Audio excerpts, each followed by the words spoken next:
Do big things always come in small packages? I know they do sometimes. Today, we got the Little Book in retrospect. Does this $150 bottle live up to the hype? Let's find out.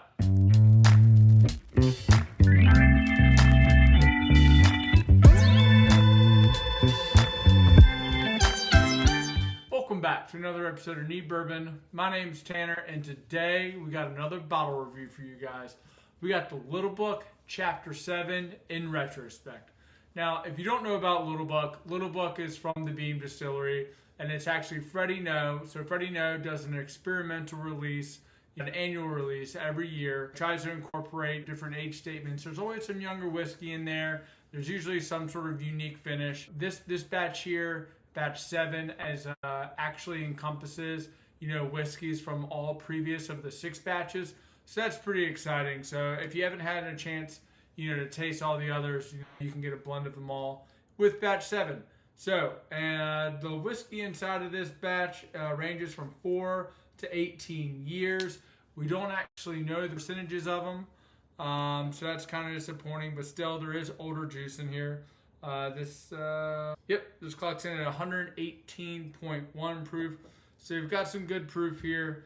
Now, always Beam, or the Booker's line in general. I do have, the Lumberyard batch. So we'll be doing a little taste test there. So Booker's, I've been passing on, as of like the last few years. They've just been like very like red peanut shell forward, which has kind of been, a little off-putting. It's been just like way too dominant of like that red peanut shell. So like I kind of been staying away from them, and I've actually never seen a Little Book in person before. So like at all the drops I've been to, never been able to find a Little Book. So I was actually able to get this one offline, got it for retail at that $150 mark. I've typically passed on Little Books in the past. I haven't really heard like too many rave reviews, but I've heard that this one is really worth a shot. So wanted to go ahead and pick it up and get a review out here for you guys. So, coming in as not the biggest Booker's fan and like not having too much experience with Little Books in the past, I think will be, give you a fresh impression. Now, the Little Book comes in a black box, where the Booker's comes in a brown box.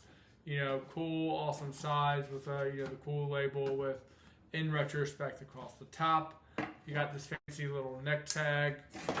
You got a fancy little neck tag here, which lists all the bourbons and their age statements. So let's go ahead and get into the nose and see what we got. Now, I will say, when I first fresh cracked this, like the predominant like note that I was getting was this green apple, which was like, that was like the only note I could pick up, and it was really strong. I've let this, this glass has been poured for a few minutes now, so probably about like 10. It's just been sitting for a while. And I can still pick up a little bit of that apple, but it's definitely, faded back some. Getting a lot more, caramel and like a floral note there. Yeah, it's a very floral forward. Maybe like a scotch of like more like a, I don't know, like a walnut, like a softer nut. But it's not very strong. Nothing like I would expect to be picking up from like a Booker's product, which I do actually have the Booker's poured over here, and we'll be coming over to this one in a little bit. But anyways, cheers. Let's go ahead and get to the palate.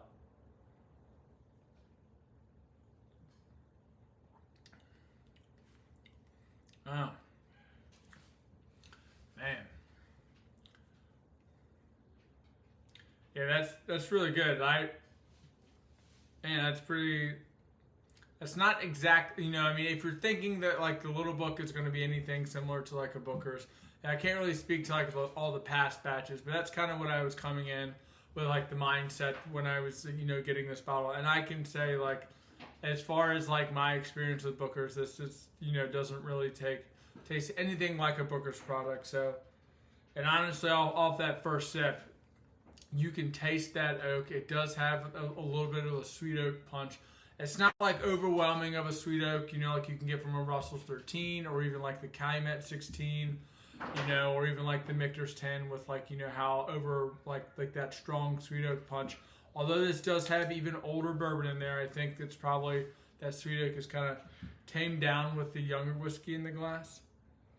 But yeah, let's go back in for a second too.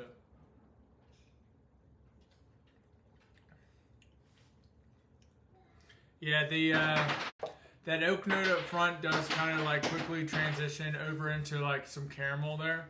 There's definitely some vanilla, and then there's a lot of like fruity characteristics to it as well. Kind of like I'm still getting a little bit of that green apple, but like there's also like a red like a mixed berry characteristic, almost like a pear as well. Definitely like some like lighter, you know, white fleshy fruits in there.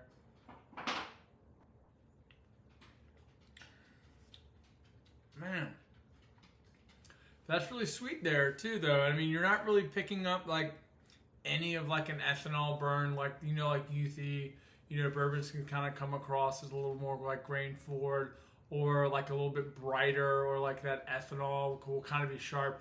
Not picking up any of that on this glass, so I think the older bourbon is doing a pretty decent job of masking any of like youthful notes that you would get there. Let's go in for one more sip.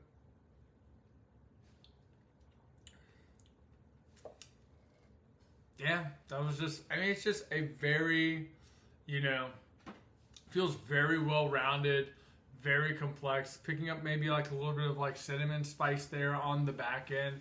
It's got a decent finish. Like I'm really impressed by this bottle. Now at $150, like, I mean, I definitely, I mean, I would pick this up at $150. I mean, I did pay $150 for this, but like if you were curious and thinking about like getting a Booker or a little book batch, you know, I mean, I think in retrospect is a great buy at that $150, and I probably wouldn't reach, you know, above that. I mean, I was able to get this shipped to my house for $150, so like, you know, definitely they're, I guess, relatively easy to find since I was able to find one. Still haven't seen one in Virginia. But overall, I think that this is, you know, a great bottle. I think it drinks, you know, right around its, you know, its retail price of $150. So all in all, big fan of this little book. I just want to see quick comparison to the Booker's batch. Now this one's the Farmhouse. I think this is 2022-02, their second. Yeah, like the nut is like way stronger. It's like caramel and nuts. Really what I was getting. Yeah, I mean, this is good. Like, I mean, don't get me wrong. Like, maybe I need to, you know, give, you know, Booker's a little bit more time, you know, to open up. But I feel like, you know, this Booker's is kind of just like kicking you in the face with more of like that caramel and like peanut profile. Not really getting any of that oak. Yeah. Picking up a little bit of that barrel spice, but like it is a really sweet caramel with some like vanilla and nuts. Like it isn't like wildly complex like what I was getting from this little book. Like this little book was having some sweet oak, then it had some caramel and vanilla sweetness.